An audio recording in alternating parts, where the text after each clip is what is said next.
How you guys doing? Welcome back to the channel. This video is going to be part of the gig economy holding series that I'm doing. Why am I doing this series of videos? Well, I've talked to several Uber drivers because I haven't purchased a vehicle yet. So I've been taking quite a few Ubers and Lyft. And just yesterday, I spoke to an Uber driver. I think it was it was an Uber driver. And a lot of people don't know this stuff. They don't know that you can take a gig worker job and turn it into a real business. And there's reasons why I'm doing this. I can't remember what year. I want to say end of 2017, early 2018. I got into Uber and Lyft. Well, mainly Uber. I think a year later I got into Lyft. But everywhere I went, I couldn't qualify for any car loans because if you go to a car dealership and you say I'm an Uber driver, they're going to be like, that's not a real job. So you can't qualify for a car. You can't qualify for a house, even though you pay taxes. I'm talking about the good Uber drivers that actually pay taxes.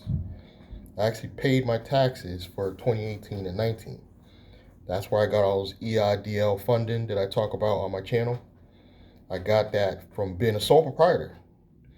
But I knew there was a better way to position this stuff because I wasn't qualifying for stuff. Fast forward today, I do have an active company that's paying me a weekly paycheck. So that problem's out of the way. But when I spoke to this Uber driver yesterday, he was completely blown away by the fact that you could set your gig job up to be a real business and get qualified for loans, houses, cars, simply by how you structure it. And in this video, we're just going to talk about what kind of business you're going to do. Because obviously you're not going to call it an Uber business or a Lyft business or a DoorDash business or a Postmates business. I'm going to give you my setup because I'm actively doing this. I'm not funding it with being an Uber and Lyft driver, but I was an Uber and Lyft driver for, I want to say, about 3 years. So I know a little bit about being an Uber driver. I've got over 5,000 rides, so I'm pretty experienced when it comes to being an Uber and Lyft driver. After I left retail, I went right into Uber and Lyft to fund Shania business, believe it or not. That was the only thing kept me afloat, guys. My business technically failed. But because I went and did Uber and Lyft, I was able to pay my bills, but I didn't have the money go into an LLC or a business structure. But in this video, we're just going to talk about what kind of business, because you don't want to label it something transportation because that's high risk. So what I'm doing, this is just me, I'm actually doing a media company because I feel like being a media company, every business should have a division or branch of a media company. Every single company, because it's only going to help give you that attraction marketing you need to bring in more business. And my media company is eventually going to control everything. I'm talking about all my social media stuff, all my YouTube channels. So I'm building this out to be a real type of media company. And it's low risk. Initially, when I was thinking about this, like 2 years ago, I was going to name it like a rideshare station. I think that was my name. I was going to do rideshare station and have a retail location and have a place where Uber and Lyft drivers can come. And people actually thought it was a great idea, but it's high risk. Anything in the transportation field is kind of high risk because of you got to get the insurance and all that, and your drivers could hit and kill somebody. So it's not a bad business. I'm not saying don't do it. I'm just saying I want to make this company a media company so it's low risk. I'll get more in corporate credit. And under this structure, this is eventually going to be your company. You put all your stuff in, all your side hustles, everything you're doing. You want to have all your money go to this one structure, this one company. So you're going to need to come up with something really safe. And being a media company is just safe.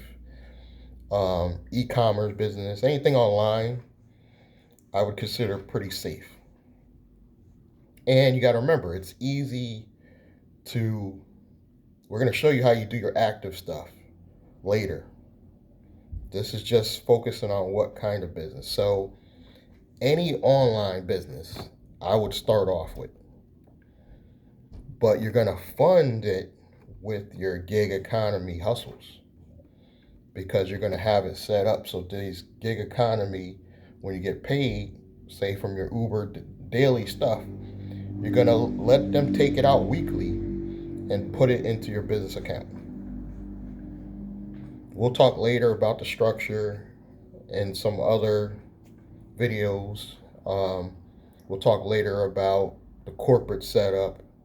This video is mainly just on giving you ideas of what kind of business you're going to start. And I say start with an online business. Doesn't even have to be a specific online business. You're just going to have it set up so it's an online, let's just call it an e-commerce business. I'm focusing directly on a media company because I already am doing video content. I already have a channel for mine. It's called Blandrake if you want to check it out. Not a lot of subscribers yet because it's a brand new channel, separate from my main channel, which I have business. So Blandrake, the only reason I'm doing a YouTube channel for it is so people can find it. So they can find it and they eventually will go to the website that I'm currently going to be working on. So my media company is called Blandrake. Very generic, you'll notice. You don't know what it does. We're going to talk about that in the next video as well when we talk about naming your business.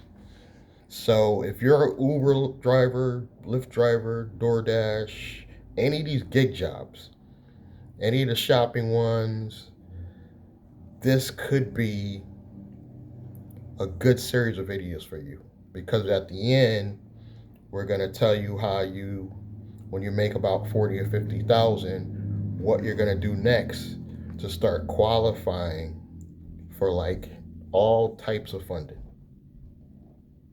And you're going to see me in the background working on my new company, my new media company while we're doing this.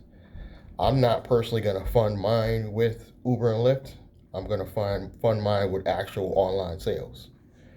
But I'm saying gig economy because you guys don't have to be a online person to build this, but you can see how having a media company is helpful because you can get write-off simply because every time you do an Uber or Lyft job, in between your rides, if you got downtime or you're on lunch, you could do a quick video, put it on the YouTube channel, and now you're officially a media company. And it doesn't have to be making money. It's just, this is what you do. But any online company will work. If you just want to do Amazon, this will work. Because remember, you're just going to fund your main company with all your hustles. I say do everything. If you're going to do gig job to fund this business, I would say do at least 2 different gigs. Because if I was doing Uber and Lyft at the same time, so if one went down, there was times where I got kicked off Uber or kicked off Lyft, or they were just acting funny that day, I just switched to the other app. So you're going to need more than one hustle to fund your business. That's the only way this is going to work. But the kind of business should just be a online type business. Retail stuff we can do down the line. We'll talk about that stuff later. But for right now, do an online business, even if you're not online. Just because you got to remember, you're funding it with your actual physical gig jobs. You're just calling it and branding it, and all your business coding and everything is just based around an online business. And we'll talk later about the end of the series. We're going to talk later about how this eventually will be a holding company and how you're going to branch off and create operating companies underneath it. But that'll be much later in the series. So keep watching. The series is going to be called Gig Economy Holdings. And this is what kind of business? Thank you guys for your time. Subscribe, like, comment, and I'll catch you guys in the next video.